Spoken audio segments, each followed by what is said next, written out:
Hi friends, I hope आपकी सभी की प्रिपरेशन अच्छी चल रही होगी। मैं आज आपको रीजनिंग का इनइक्वलिटी टॉपिक समझाने आई हूँ। जो शॉर्ट ट्रिक मैं यूज़ करती हूँ मैं वही आपको बताने आई हूँ। अगर आप चाहें तो आप वो शॉर्ट ट्रिक यूज़ कर सकते हैं। जैसे कि आप सबको पता होगा कि इसमें कुछ साइंस होते हैं इनइक्वलिटी में, जैसे greater than, less than, greater than equal to, less than equal to and equal to. ये सारे साइन होते हैं। कुछ नहीं, सिंपल सा इसको प्रायोरिटाइज कर दीजिए। इसको दे दीजिए पहला नंबर, इसको दे दीजिए दूसरा नंबर और इसको दे दीजिए तीसरा नंबर। अब ये जो नंबर दिए हैं इसका क्या काम पड़ेगा ये जब क्वेश्चन सॉल्व करेंगे तब मैं आपको बताऊंगी। अभी मैं आपको बता देती हूँ कि एक होता है ये, इसको जैसे मान लो यहाँ पे आर से हमको एन की तरफ जाना है, तो ये वाला जो साइन होता है ना, ग्रेटर देन। देखिए मान लीजिए आपको कहीं जाना है, आपको आपके रूम में ही जाना है मान लीजिए, ठीक है। तो अगर आपका जो रूम है उसका जो गेट है वो अगर मान लो क्लोज है तो आप अंदर कैसे जा पाएंगे? आप नहीं जा पाएंगे। लेकिन वही अगर आपके रूम का जो गेट है वो अगर ओपन है तभी तो आप अंदर जा पाएंगे ना, तभी आप अंदर जा पाएंगे।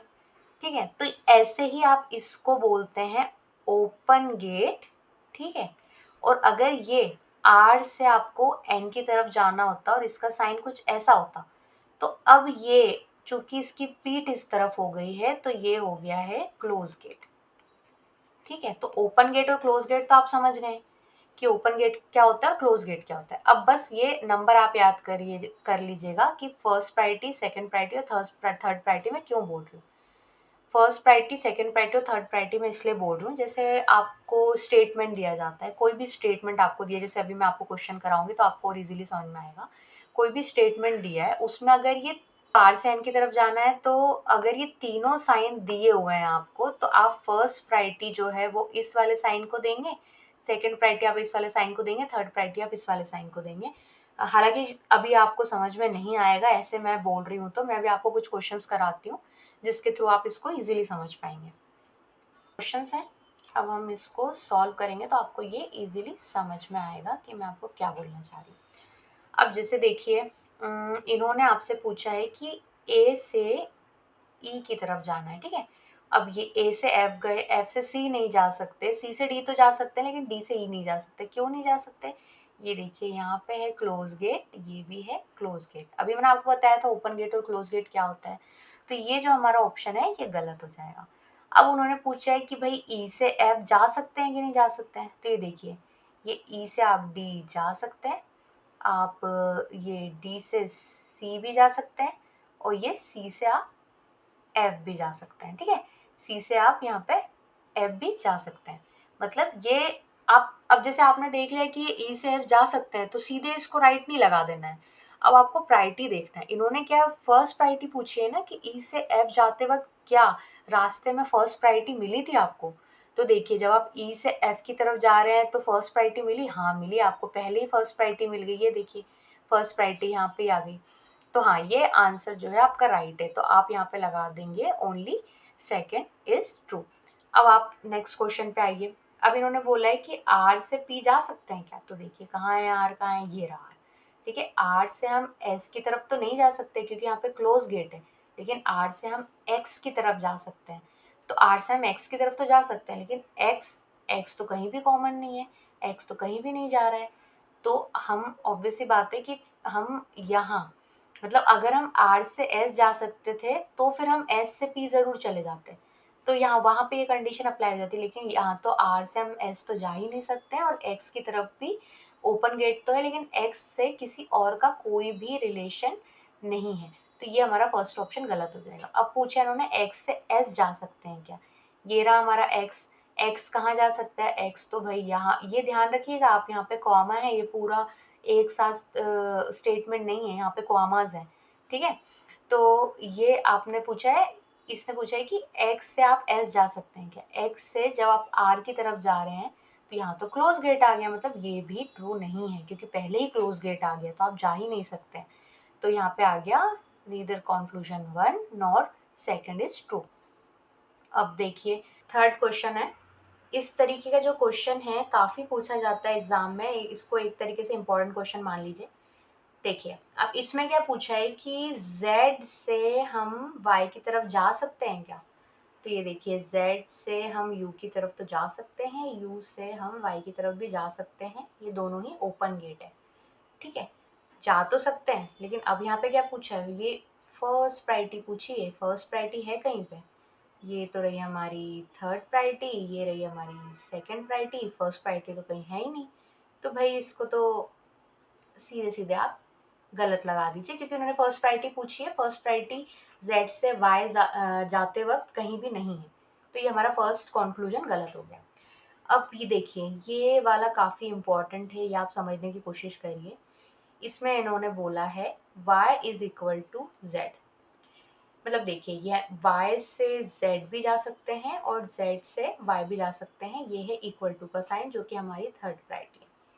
अब जब भी आपसे किसी साइन को अगर मतलब इक्वल टू का साइन अगर आपसे पूछा है किसी भी कंक्लूजन में, तो उसकी सीधी सी बात ये है कि x से ये z से y जाते वक्त या फिर y से z जाते वक्त हर जगह इक्वल टू का साइन होना चाहिए। समझे आप, हर जगह इक्वल टू का साइन होना चाहिए। क्या यहाँ पे हर जगह इक्वल टू का साइन आ रहा है, देखते हैं। z से हम u जा रहे हैं तो भाई हाँ ठीक है, आ रहा है इक्वल टू का साइन। u से जब हम y जा रहे हैं तो ये तो ग्रेटर देन इक्वल टू आ गया भाई, इक्वल टू तो नहीं है, ग्रेटर देन इक्वल टू है, तो फिर हमारा ये ऑप्शन भी हो जाएगा गलत। तो हम आइए लगा देंगे neither conclusion first nor second is true. अगर आप ये करते हैं तो आपका आंसर एब्सोल्युटली गलत हो जाएगा, क्योंकि आपको एक और बात मुझे बतानी है, जब भी इस तरीके का क्वेश्चन आता है, इन ऑप्शंस में आपको एक ऑप्शन ये भी नजर आ रहा होगा, ईदर कंक्लूजन फर्स्ट और सेकंड इज ट्रू। तो जहाँ पे ये ईदर और का कंसेप्ट आ जाए ना, तो वहां पे आप एक बात ध्यान रखिएगा कि अगर अगर दोनों ही तरफ, मतलब कंक्लूजन फर्स्ट और कंक्लूजन सेकंड दोनों ही तरफ अगर आपको सेम अल्फाबेट्स दिए हुए हैं, जैसे यहाँ पे सेम अल्फाबेट्स है, ये देखिए y से z और ये y is equal to z, ये है ना सेम, ये सेम है, ये देखो ये सेम है, ये इधर भी सेम है, ये भी सेम है। तो यहाँ आपको एक बात ध्यान रखनी है कि आंख बंद करके नीदर कंक्लूजन 1 और 2 इज ट्रू नहीं लगाएंगे। यहाँ पे आप देखेंगे कि दोनों ही साइड यहाँ पे सेम अल्फाबेट्स दिए हुए हैं, तो अब आपको ध्यान रखना है कि क्या यहाँ पे इधर और की कंडीशन बन सकती है। तो चलो देखते हैं।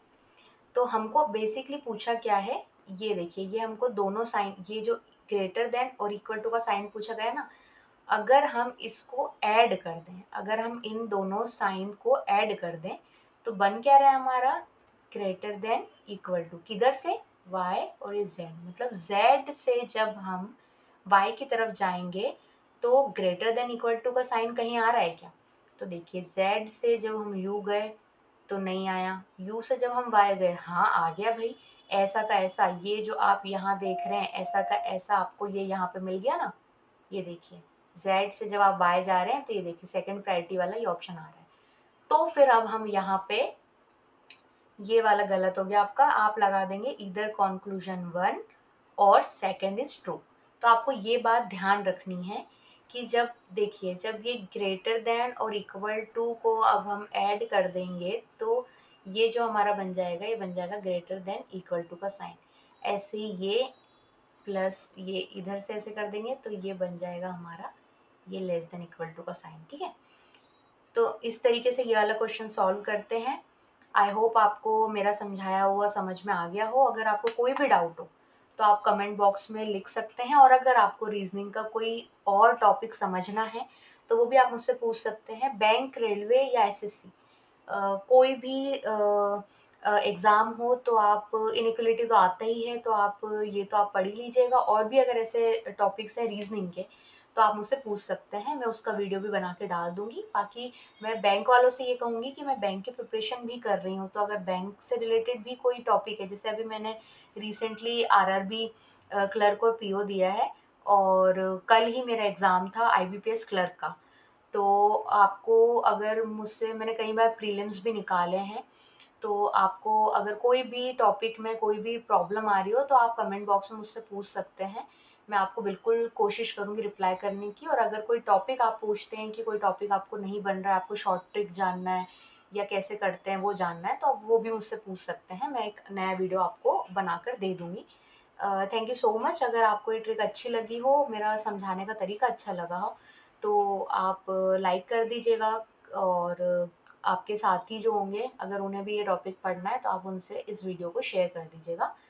Thank you so much.